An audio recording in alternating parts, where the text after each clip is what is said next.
Oke, perkenalkan nama saya Rehan dengan NPM 2107-11212. Di sini saya akan mempresentasikan hasil kerja saya dari tugas besar grafika komputer. Nah, pertama-tama di sini ada pemanggilan library. Kita tahu di sini include. Oke, kemudian ada deklarasi fungsi, divide enable OpenGL dan disable OpenGL. Kemudian Gluin tekstur ini berfungsi Gluin tekstur sama aux ini berfungsi untuk menyimpan 7 informasi gambar berbeda. Jadi kayak ada seperti ada 7 gambar, 7 array. Ada 7 array. Kemudian di sini aux RGB image rec ini berfungsi untuk menampilkan gambarnya. Nah, file ini digunakan untuk membaca file R, kemudian return aux IB image load file name. Ini kalau ada gambar dia akan menampilkan gambar. Nah, kemudian di sini load.gl teksturnya yang berfungsi untuk menampilkan gambar dan kemudian di-convert ke tekstur. Ini gambarnya ada 7, 2, 3, 4, 5, 6, 7. Oke. Sudah sesuai. Kemudian selanjutnya ini ada GL float nih. Banyak ini ada intensitas cahaya, posisi cahaya 1, bahan ambien, bahan diffuse, bahan spekular, dan bahan seamless. Banyak.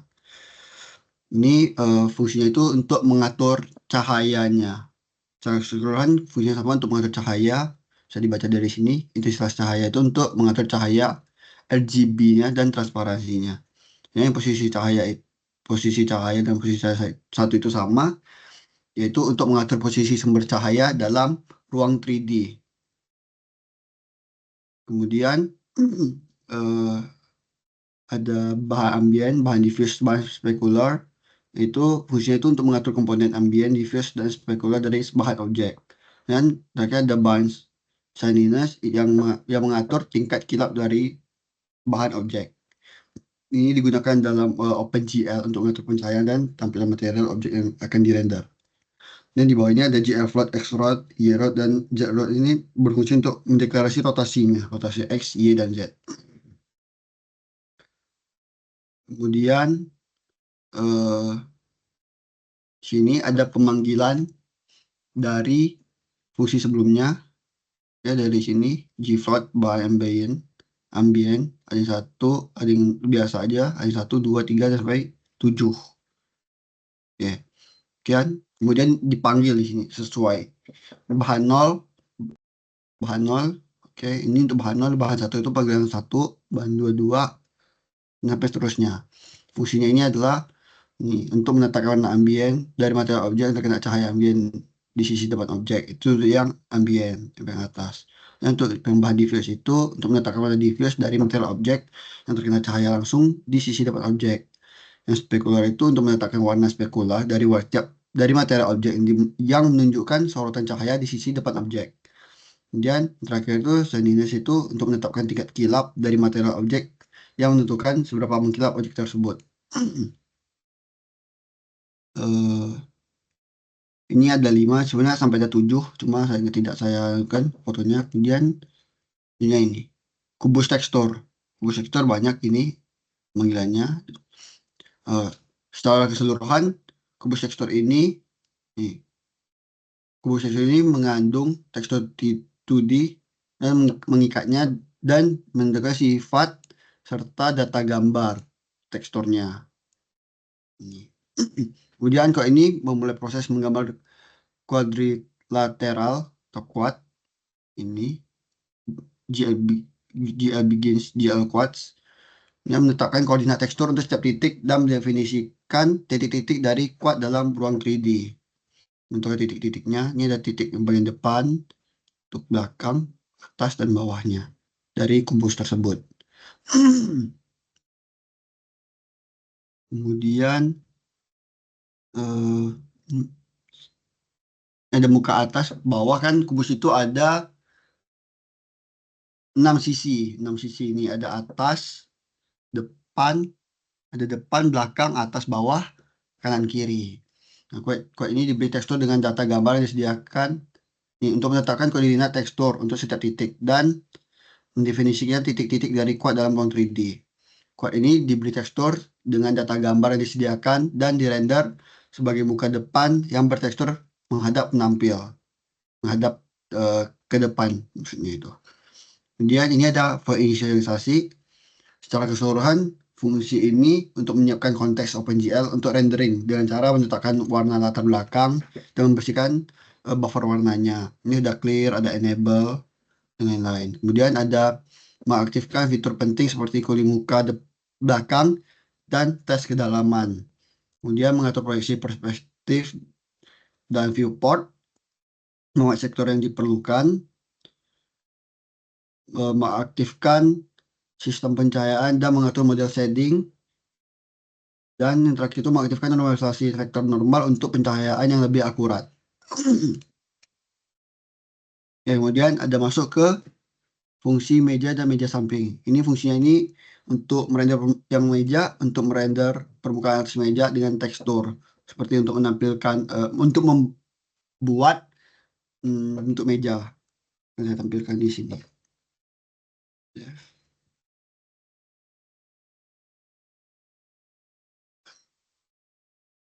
Nih meja, dia akan menampilkan meja ini.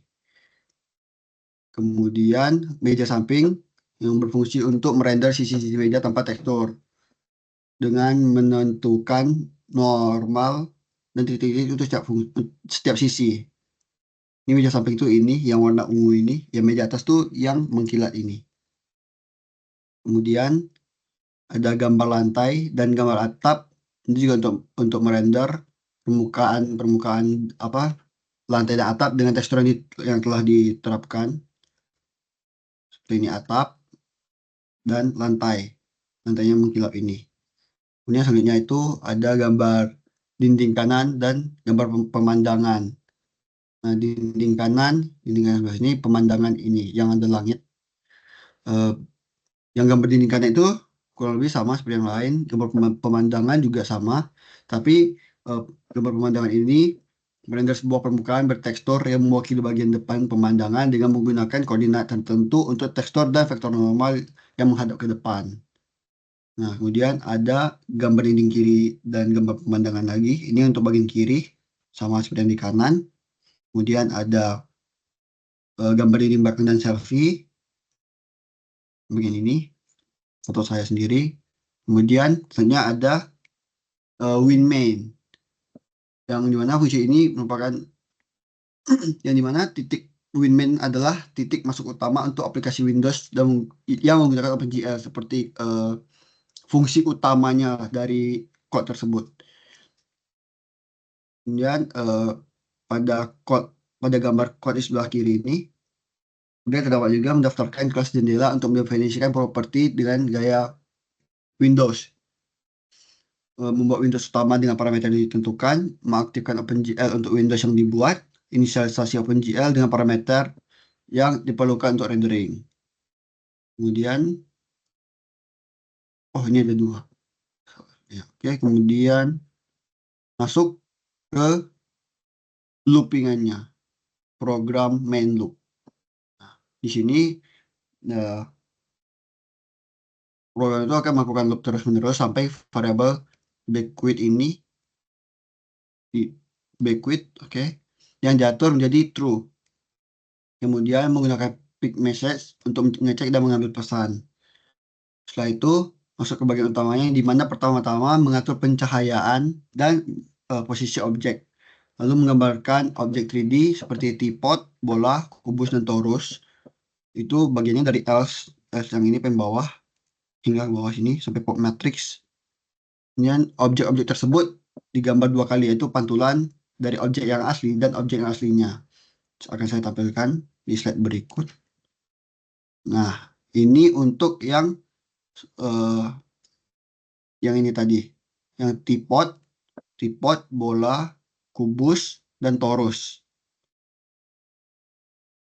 Nah, yang ini untuk menampilkan untuk menampilkan pantulan dari objek yang asli. Ini kodenya. Kemudian di paling bawah, oh nggak ada yang di paling bawah. Di sini pada push matrix ini, oh ada ini X rod, Y rod, dan Z rod. Ini untuk menambahkan rotasi pada objeknya. Kemudian pada push matrix yang panjang ini akan mengembalikan posisi cahaya seperti semula dan membuat objek yang asli. Objek yang asli itu maksudnya ini yang di atas ini, yang di atas meja. Kemudian eh, pantulan dari objek yang asli itu yang di mejanya ini, yang pantulan di bawah objek aslinya. Dan selanjutnya itu ada, nah ini pembuatan gambar objek aslinya. Kurang lebih sama seperti gambar pantulannya, tapi ini dipindahkan aja ke atas, di mirroring. Oke, sekian dari presentasi saya. Terima kasih.